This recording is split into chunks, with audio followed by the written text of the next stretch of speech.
Hi and welcome to Is That a Credible Claim? How do we show it? How do we prove it?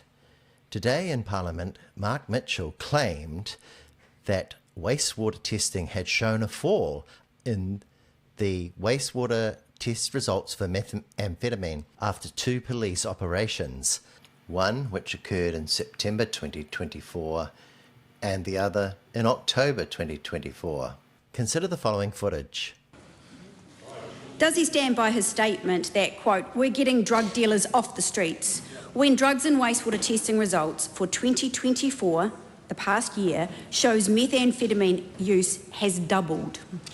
Yes, we are getting drug dealers off the streets, and I'll point to two operations. One was the takedown of the Comancheros, the entire chapter of the Comancheros in Christchurch, and the other was the outstanding police work in the Bay of Plenty, where they took down the Barbarians mongrel mob in a potiki that were a wrecking ball in that community and had been taking over the town and causing all sorts of issues.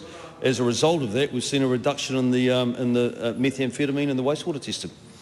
So if Mark Mitchell is telling the truth, we should be able to see a fall in the wastewater results for methamphetamine. Here is the latest police chart of wastewater testing for methamphetamine. Methamphetamine is the blue line. You can see that it takes off like a rocket as soon as the coalition gets into power in late 2023 and carries on and does not come down on average at all. However, you might think that there's still some kind of way in which Mark Mitchell could be right. Perhaps it was down for the region of Bay of Plenty, or it was down in Christchurch. Those were the examples he gave.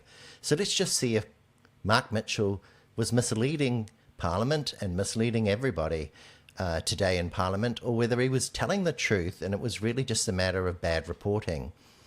Well, look, here's a statement from the police report that states that all 61 sites that they measure had shown an increase. So there was no fall, as Mark Mitchell stated there was in Parliament. As a result of that, we've seen a reduction in the methamphetamine and the wastewater testing. This means that Mark Mitchell's claim that there was a fall is false. It's wrong. It's misleading. It's maybe misleading Parliament, and it could be that this is just fake news from Mark Mitchell. Why would anyone that votes for National trust Mark Mitchell? That's all for another episode of Is That a Credible Claim? I hope you enjoyed it, and I hope you have a lovely, pleasant evening tonight.